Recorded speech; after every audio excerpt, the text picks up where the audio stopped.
And we're back here on another episode of the Pitch Putt and Puff podcast. My name is Roger, aka RGB. Appreciate everybody tuning in. Before we get rolling, though, we got to give a shout out to a couple sponsors. First, we're going to start off with my guys over at Shady Shaft. Make sure you guys go check out shadyshafts.com. Promo code PUFF20. PUFF20 will get you 20% off site wide. He's got a bunch of different options over there for different designs for your shafts. Make sure you guys go and check them out. shadyshafts.com. What's really cool is you can pretty much customize these for what you're looking for. There's a style for every golfer. He's got the camouflage, as you see on the screen here. Has the smoke effect options, which are great for the pitch, putt, and puff guys, as well as very easy to apply. So make sure you guys go check out shadyshafts.com. Promo code PUFF20. PUFF20 will save you 20% at checkout. shadyshafts.com. Like I said, very easy to apply as well. Also, we have my guys over at Back Nine Botanicals. Make sure you guys go check them out. All your CBD needs. They got the Players Blend, the Birdie Blues, the Moonlight Mulligan, all something to get you through the day. Go check them out. The Moonlight Mulligan, my favorite with the CBN, really puts you to sleep, as well as the THC shooters, 10 milligram THC shooters. Also great to get you going throughout the day. So make sure you guys check out back9botanicals.com. Promo code is TPUFF10 to save yourself 10% at checkout. Also very excited to announce that we're teaming up with Transcend Wellness, located at 289 Oakwood Avenue in Troy. It's the first New York State dispensary to offer a drive-through, especially right now. It's 6 degrees outside. No one wants to get out of their car. Give them a call, order it online, pull right up to the drive-thru. You can go online to transcendwps.com, place your order. And they also have a delivery service available as well, so you don't even have to leave the house. Check them out, transcendwellnesswps.com, located at 289 Oakwood Avenue in Troy. Shout out to Junior and the staff. Very knowledgeable staff over there. And very different setup. It's set up to more of a wellness theme, not just by brand or, pre-rolls, this and that. Everything is put to, if you're looking for something for sleep, if you're looking for something for recovery, it's all right there at Transcend Wellness. So go check them out, 289 Oakwood Avenue in Troy. Also want to give a quick shout out to same team, homegirl Browsy, member of the We Don't Smoke the Same crew. Hooked me up with a nice hat, the We Don't Smoke the Same beanie, especially for the current change of office, the Trump color. So shout out to Browsy. Hopefully you're going to get to see XG here in a week or so out in New Jersey. So hopefully get a chance to link up with him, get a podcast going. We'll see what happens with that, though. So shout out Browsy. Really appreciate the hat. Same team. Going to take a quick break here and then bring out my man PKGolf. And real quick before we get rolling with my man Pat tonight, sponsoring, like I said, sponsoring the show, we have Transcend Wellness. Tonight's smoke in the night is going to be a dank White Widow infused pre-roll. Make sure you guys go check this out. I've had a couple of these. Highly recommend it. Great for a nightcap as well. So go check them out. Like I said, 289 Oakwood Avenue. We're going to get into the dank White Widow infused joint here, infused pre-roll. So once again, shout out to Transcend Wellness, Junior and the squad over there. Tonight, smoking the night, the White Widow pre-roll. And we're back here on the Pitch, Putt, and Puff. Once again, my name is Roger, a.k.a. RGB. Joining me here tonight is my man Pat, a.k.a. PKGolf. What's up, Pat? Welcome to the show, buddy. Awesome to be on the show. What's happening? Ain't shit, man. Ain't shit. Me and Pat got some family connections. Pat married my cousin. Got a chance to play with Pat. Shit, it's probably been about 5 years now, dude, since we got out there. But we got to make that happen this year. We do, man. We do. I've gotten a lot better for sure since the last time I played with you. I think I was still shooting about a $110, $120 when we were out there that time. So it's gotten a lot better for sure. Yeah, for sure. We can get it even better. Good. That's what I need. Now, Pat's a golf instructor, so part of the reason I had him on is to maybe get some insight on some things we can work on here in the off season, especially here. He's in the Northeast as well. It's 6 degrees here in upstate New York right now, so it's fucking brutal, dude. Brutal. But Pat, why don't you tell us a little bit about yourself and how you got into golf? I know you started playing at a really young age. Yeah, I found my grandfather who passed away. I found his clubs in my parents' basement. So my dad had always kind of brought me around, and And then I saw those and I took them and started playing when I was like 11. And my parents basically used the golf course as a daycare and dropped me off, gave me a few dollars and said, eat lunch and play golf all day. So I was lucky enough to be able to do that. And just kind of the ball started rolling, went and played high school golf, went to New England my sophomore year, won, God, trying to think here, won the ECC Open my senior year. And then I just kind of knew like I wanted to be involved in golf somehow. You know, all of us want to try to play. So went that route for a little bit. Still play competitively, but to be with the best of the best, it's not easy. No, that's a different grind, bro. That's a just totally different grind. That's a 24/7. You have nothing else to do but golf. Yep, it Yeah. was tried for a little bit, and it was trying to work a week job and then practice and play, and there wasn't enough time in the day. Nope, nope. Now, when you started playing at 11, did you catch the bug like most people do, where you just wanted to continue to get out there? Yep, I hit a few shots and like I can't remember off the top of my head, but Sure. little junior clinic, had some fun with some friends, got competitive, and it was like, all right, I want to do this again tomorrow, and it just snowball rolled down the hill, and it's huge now. That's it. That's exactly what happened for me. My biggest thing though was just being so competitive as football, baseball, basketball coming up that I was so bad at golf that I was like, yo, this I'm way too athletic to be this bad. I was playing and I still do. I play right-handed and then I played baseball lefty, so that took a little while to adjust to, but once I kind of figured that out and started transitioning some power from the right side, it made a huge difference to getting it out there, 250, 270 opposed to 170 to 200 yards. Yeah, man, it's not all about hitting it far, but man, when you can start hitting it farther, it makes it easier, doesn't it? It makes it a lot easier, dude. A lot easier. Like when I'm on a par five and I can reach in two, like it's a good like with a hybrid sometimes too. And it's like, all right, this is a good feeling right now. Like You I got to can I can get there. make birdie. Yeah, yeah. Keep myself alive for a birdie. So you still play. You said you were talking the competitive side. Not doing that as much anymore. I can't blame you, especially with the two little ones. So what did you start getting into, like the instructional side of things?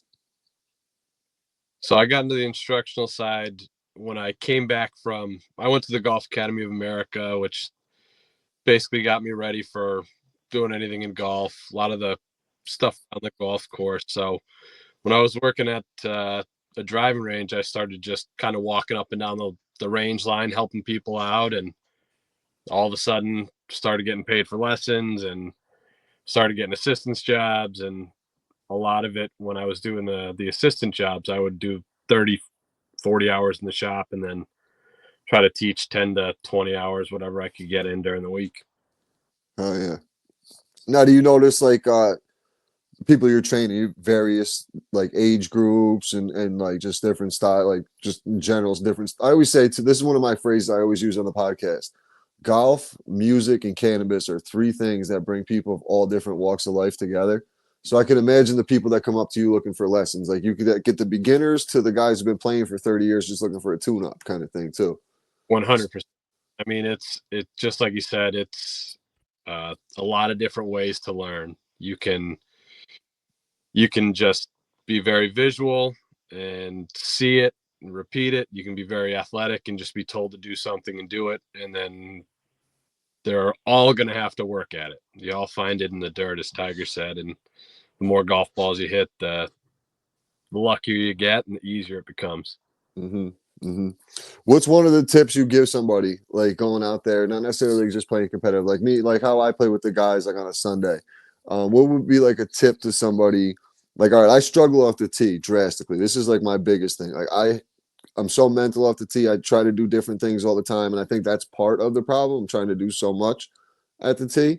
But like, what's something someone struggling off the tee? What would you recommend, like on the mental side of the game, to do? Play to a certain yardage. So, like, you play the right tees, you may not need to hit driver. You may play a 340-yard hole, and if you're hitting it 250 off the tee, all you need to do is really get it out there 180 yards, and you leave yourself 160 yards in, or less. Mm. You might go 200 and leave yourself 140. But just play to a number that you're comfortable with, and instead of trying to bang driver and fit it in tight spots. Yeah. To just eliminate the error as you're going there. Because that's literally my biggest problem. My iron game is pretty solid. Short game, hit or miss, depends on the day. My putting is the best part of my game. But that driver, dude, in the beginning of the year, Pat, I was crushing it. I was playing some of the best golf, like getting off the tee better than I ever have. And then all of a sudden, it just 4th of July hit, and boom, it was gone. It We're was gone. all over the place. Yeah, just it was. I used to go right, and then I developed a nice little draw to my swing, and then all of a sudden the draw turned into a snap hook, and everybody's like telling me, "I'll try this, try this, try this," and I'm trying so many different things that I've mentally just messed myself up to where I'm like, "All right, we're just going to start over here." And Yeah, I went to the, you ever see the one video where the guy's like, just put your arms out straight, bring them back, go up. Like I was doing that just to make clean contact, dude. It was that bad. And I still like mentally, sometimes I just get myself in that rhythm. Cause a lot of the times I hit the low, like a low liner. And like we go to the simulators and half the time it doesn't pick it up or it just says that I hit a ground ball. So I'm like, all right, come on. I know that was a decent shot. Like, is it that bad? Or like, there's can't read those. I've got a buddy of mine who hits it pretty hard, but he does the same thing. He hits it low. It's going nowhere. He hits it 240 and he probably hits it about 280, 290 off the tee. So like there's a 50-yard discrepancy there. And yeah, makes a big difference. yeah, Makes a big difference.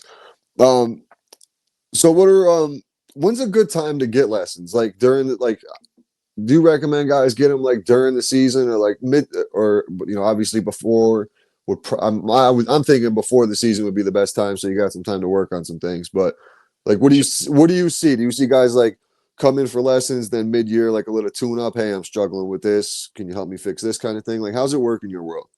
So it all depends on levels, right? There's some people that just need a lot of help, right? They're really starting out, so they plan on almost like like you bring your kids to swim class. They go once a week. They're religious. They practice, so then they can do it. You're a beginner. You just pick it up and you start ingraining some good habits in your golf swing and learn how to play golf. Because as you know, you're still learning how to play golf. You've been Yeah, playing, but you're still learning situations and shots and all kinds of absolutely. do amount of work. Now That's we the see thing. some of those misplay. Go ahead. Go ahead. That's the thing too. Like the situation wise, like I didn't really like. I used to just try to hit it as far as I could every time. And when I started playing competitive in like a Friday night league, is when I started watching some of the old heads, and they're just kind of placing it, and like kind of what you were saying when if you're struggling off the tee kind of thing, play to a yardage. And that's what these guys were doing. And this one guy, my man Paul, he'll shoot like a 36 to a 39 every Friday night, and you don't even realize it. It's just smooth, like par, bogey, par. It's like, damn, maybe mixing a birdie every day. I don't think I've seen him double bogey a hole anytime I've ever played with him. And it's Yeah, just a smooth, like what he plays to his yardage every single time. not getting in trouble. Yeah, No, he's never lost the ball. Never lost the ball. that's huge. No penalty strokes, no added strokes. That helps. But when you know your game, and you're going to keep learning that as you're playing competitively, you're going to find the holes where you can let it rip, bomb away. Open par fives where you have an extra shot where you can make up for it, or those tight holes. You're going to know like, hey, I need to hit 4-iron off the tee and leave myself a pitching wedge in instead of trying to hit it near the green or leave myself a sand wedge in. Right, right.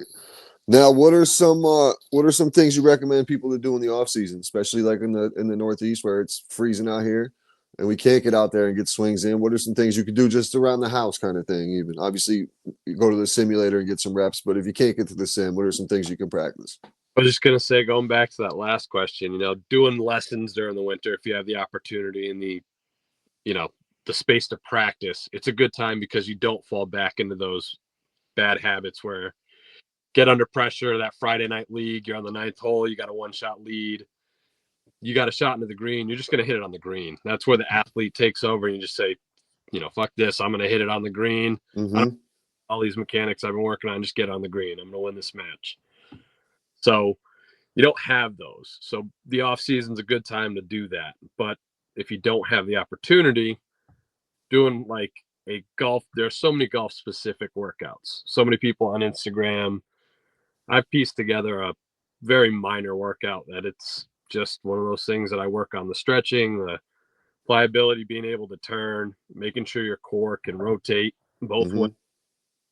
So that way, when you get out there, you can really use your body to swing the golf club and not just use your arms.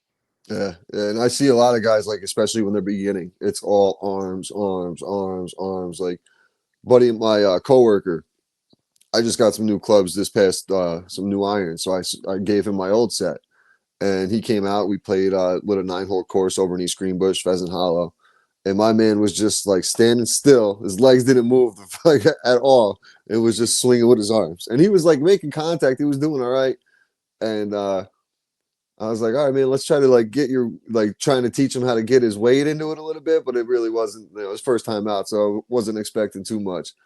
But Yeah, it's you see a lot of that with the beginners, just arms, arms, arms. that's the cool thing with the company I work for is they've got awesome technology. They give us a great opportunity. It's Golf Tech. I'm in the Golf Tech in Rhode Island. Um, it's so much technology where I can see how much you're turning. And that's really generally probably where I start with a lot of people, making sure you're turning your hips and your core in the backswing and not swaying, not just shifting your weight side to side. It's not side to side, it's a rotation. Yep. It's turning back, turning through. Don't knock over these towers. That would be a good one to get live. But No, it's use your body because there's so much more power involved there than just me using my hands and arms. I don't have nearly as much strength as I do with my core. right. And people don't realize that. Like, I even got my man Fairway Mike. Wait till you meet this guy. He's one of a kind for sure. I But can't. yeah, he's the best, dude. He 70 years old, dude. He's still putting it out there 2.25, 250 at times. I mean, he's playing from the seniors, but he's getting it out there. Like, he's right out there with us. And like, if he gets a hold of a good one, like, to be able to put it out there, but he's using a lot of his lower body and getting behind the ball with it too. So he's not just an upper body swinging and hoping for the best. He's using his legs and everything else to get that power behind it. It's a Yeah, big difference, man. Big difference. Once you learn that transition in that weight the right way, and like you said, instead of swaying and actually turning into it, like you do in baseball, you're turning into it in baseball. It's very similar. it's It's people think it's so bad the golf swing and the baseball swing, but it's just the same thing on a different plane, right? We that's just it. Yep, take that baseball plane, we just turn it sideways. that's it. And that's a lot of my problem with the driver too. I'm coming back with the baseball swing instead of kind of bringing it back lower, more more more on an even keel opposed to I come straight up, and it was messing me up bad, man. Yeah, we'll have to mess with it. We'll have to do what we'll have to do is we'll do a live lesson, be able to film it out there in the field one day. All right. Get you hitting driver, and we'll get you fixed and get you hitting it right. Let's do it, man. Next time you're up here, just let me know. I'll make time. Well, we will. We'll go to a simulator. We can go to Burden. That was it. The golf lounge that you were at. So yeah, I actually got my man Mike coming on tomorrow from PSG. It's a place up in Saratoga, and it's a nice little setup, man. It's not like a bar restaurant kind of thing. I mean, he's got a bar and stuff there, but it's more of like it's for golfers. It's not like a happy hour spot. It's got a nice little putting area, a little chipping area, and then just the two bays, TVs, couches, like a nice, cool little. Like I might be doing something for the Super Bowl up there, just depending if I can get all the guys committed because I know everybody's got work the next day. So That's a good way to watch the Super Bowl. yeah, get it on the screens right there. Play a little scramble, just kick it with the guys, and let it be like a nice little pitch putt and puff event. Um, I want to put this on your calendar, bro. I'll be confirming it pretty much this week, but plan on July 10th or 11th. going to be having the pitch putt and puff tournament. We're So going to the Cape the 12th, so I'll just take an extra day off. You tell me, I'll make my way up to New York and I'll play in it. I'm in. perfect, perfect. Yeah, bring a squad, run with us, whatever you want to do. I'm pretty much gonna lock it down on the date, and once I do that, I'm gonna try to line up all the vendors and everything else from there. So I'll find out this week if I can do it at my home course. If I can do it at Freer, I'm good to go. Perfect. And I'll run with you if you need somebody or if you need a couple, I'll bring. Yeah, bro. And then this year, man, when you're here on a Sunday, bro, you gotta come out and get around in with us. It'd be dope to see. I like just to see how much better I've gotten since the last time you played with me. It was treacherous. I know when it was me, my old man. My old man still hasn't got any better, but he's trying. He's trying. He's I'll trying a little bit. pay for effort. Yeah, no, Yeah, you were just starting out, man. So it's going to be cool to see the progress that you made. And then, we'll get a live lesson up here and get you hitting the ball better and hell yeah. I Let's do it. can hit it. All My right, yo. you, what do So, you got this year? What are your golf goals? Yep. so break 80 always break 80. I've done it 3 times. I did it all three at Freer. I shot at 81 last year at Eagle Crest up in Clifton Park early in the year. But it's been 2 years since I've done it. The driver really killed me a lot this year. It took a lot of my focus away too because I just wasn't getting off the tee well. I was so focused and flustered off of that it was affecting the mental aspect of my game. Yep. But I want to be able to solidly lock in for a full round. I want to be dialed in for 18 holes and actually like care about each shot. You know what I'm saying? Like where you're out there just nonchalantly like, all right, here's my ball. I got a shitty lie, whatever. Boom. I want to go like, all right, I got to hit the ball this way. Like focus on the shot. Um, so that's like I want to have a few solid rounds like that and really break 80s. My biggest goal, but I got to get the driver. If I really solidify that getting off the tee, it's going to be the difference maker for me. Cool. We get the driver. We get to the range one or two times. We'll get it straightened out. That'll be nice. Nice. Yeah, because my putting is like fairway jokes, and he's like, "Hey, man, you got to start charging people." Because I'll tell people like little tips and like how to read the green and how I read it to kind of show them what I'm doing. And like especially there, I know the course really well. But we go other places, and it's kind of the same still. And it takes me like a couple holes to figure out the pace. But once I get that, I'm a pretty good putter. And Fairway's like, hey man, you got to really just start charging people for putting lessons, man, because I just can't believe it, man. I don't see what you're seeing, man. Like he's just that guy the whole time on the course. But putting is definitely my strong suit. If I can just really solidify everything else, and I'll be that. I want to be under 10 handicap by the end of the season. That's a good goal. What are Yep. you? 12?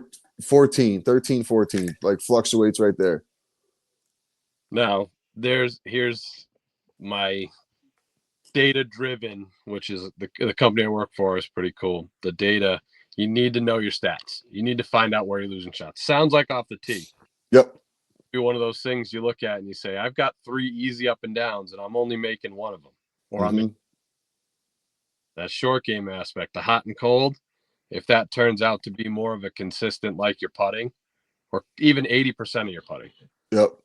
think about where your score is going to be. It's just going to stay down. Even Yep. where the ball striking is bad, you get it up and down, you got a chance to put up a good number.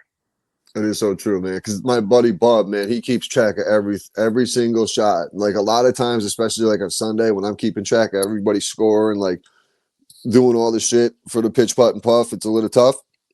So I don't keep track of like, oh, I hit it right, I hit it left, I three putted this, I was in the trap here.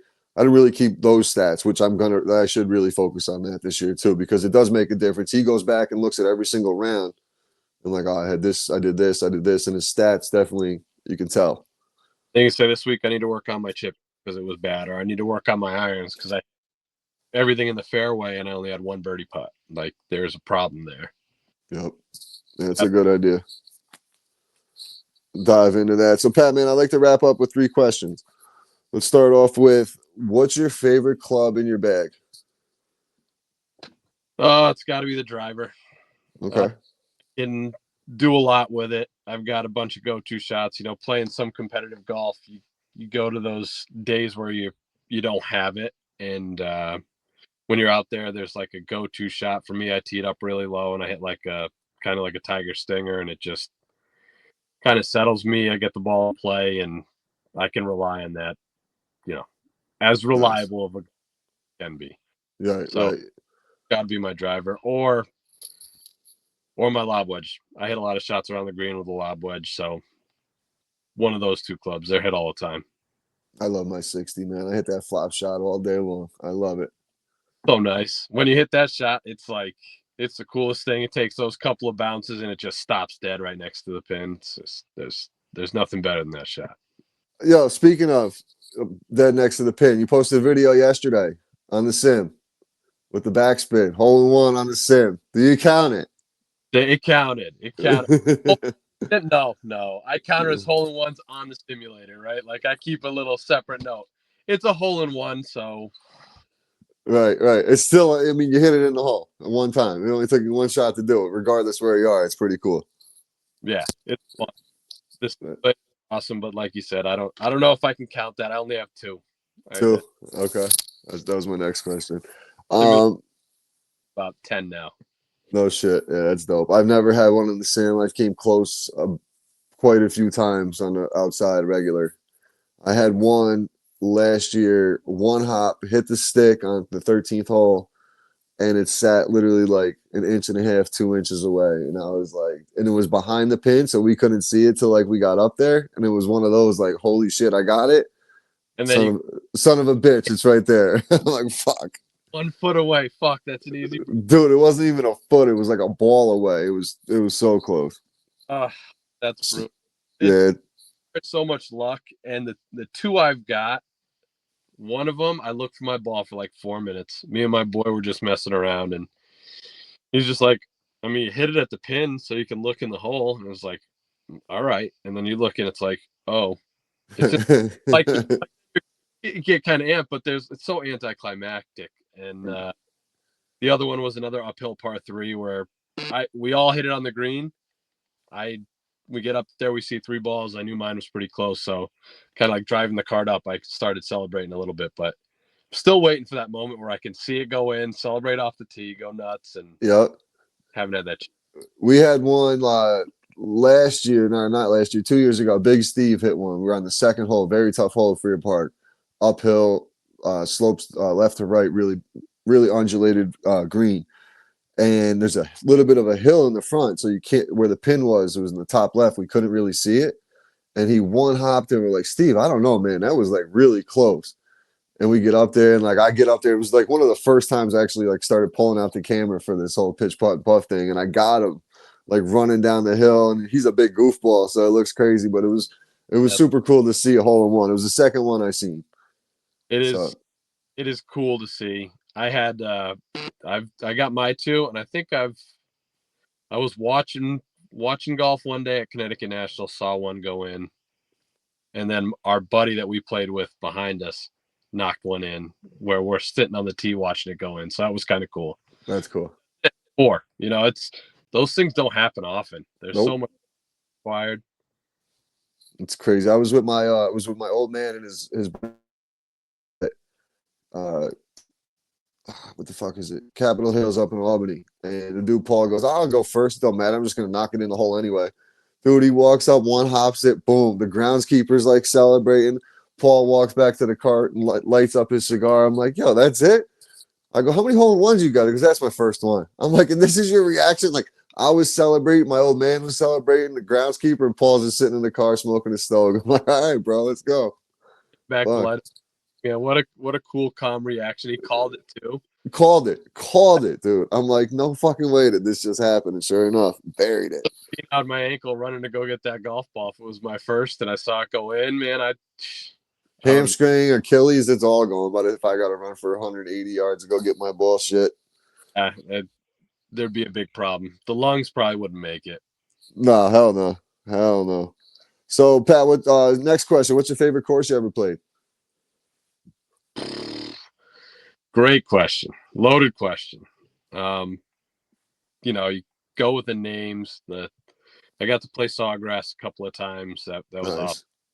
Really cool TV appeal. I played Bethpage Black probably 4 years ago now, 5 years ago. Place was freaking awesome. It's a hard golf course, so you got to be mentally prepared to go take that down. Yep. So lungs got to be friendly that day.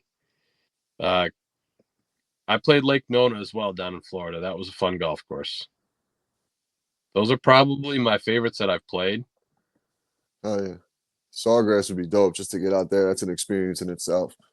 Yeah, my buddy who actually teaches up in at Shaker, he nearly made a one on 17.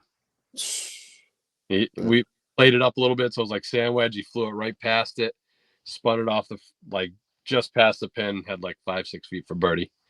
Nice. Imagine that's a story though. Coming back from Sawgrass, my buddy had a hole in one or knocking in a hole in one. Shit. Could you imagine? No, that'd be sick. And that's it. Right. That's the whole trip right there. No matter what else happened on the trip, that's all you're ever going to remember. Yeah. So last question. 3 people you could put in your dream foursome. Who are they? Dead or alive? Well, I can't get my dad on the golf course, so that's got to still be a dream. All right. I think my grandfather really got me into it because, I found his clubs after he passed away and never got a chance to show him what he got me into and the created. And he was big into golf though anyway though, right? He was like big into the country, the club you're a member of and all that stuff out there in Connecticut, right? He was the president of the country club and did a lot of work for him to keep him going as a private golf course for a while. And it was pretty awesome till he passed away. And then all the staff started leaving and it kind of started to go downhill. It's coming back now, but yeah, he really got me into it. So that would be 2. And, I don't know if you can see the Sunday red. I'm a big Tiger stan, so probably have to throw it on the Tiger who helped fuel the fire for me, watching dominate from 96 to he still dominates, right? When he plays, when he's Tiger, he still dominates. Yeah. When he plays like Tiger, he still dominates. When he's out there as a regular golfer, he's just a regular golfer. Yeah. And you can tell, like that's the thing with him too. You can tell when he shows up what you're gonna get on Thursday of what Tiger you're gonna get. Like you can tell. You can just tell by his charisma and everything else. He's like very similar, like a Jeter or Jordan. You know what you're gonna get with these guys just by how they walk in the arena. Kobe, all the greats, man. It's just what you're gonna get by the way they walk in the arena. 100%. One cool little Tiger story. We were at the Masters last year for the Wednesday practice round. Him, Freddie Couples, and JT. So we just got there and we're like kind of moseying around, just taking it all in. And we see him go off at 2. So we're like, all right, we're gonna wait behind this green. I think it was 6, right next to that tee box. And we sat by that green and Tiger hit it to like that. You can see JT had like a 30-footer. He missed it. He's taking his hat off, kind of rubbing his head. You can see he's a little flustered because they usually play a match. So right. My boy, when Tiger gets up there with his putter, yells, "Yo, Tiger, that's good!" I tap that thing in and he smashed it into the bunker. And he just kind of looks around and he laughs at people. And he said, "What?" He said that was good. He gave Tiger that birdie in the Wednesday practice round this year. That's awesome. That's awesome. Yeah, I got to get to. I've never, dude. I've been to everything. I've been to from UFC to NBA, NFL, college football, NHL, like all of it. I've never been to, but I haven't been into golf that long to really lock in and go to an event. Obviously, up here, there's not too many events that like we can hop in the car and go to either, too. So that makes it a little tough. Our way and go to the Travelers. That's usually a really good event. They usually have a pretty solid field at River Highlands. You can get pretty close to them. It's a pretty cool course. And they usually go pretty low there. So fun one to watch.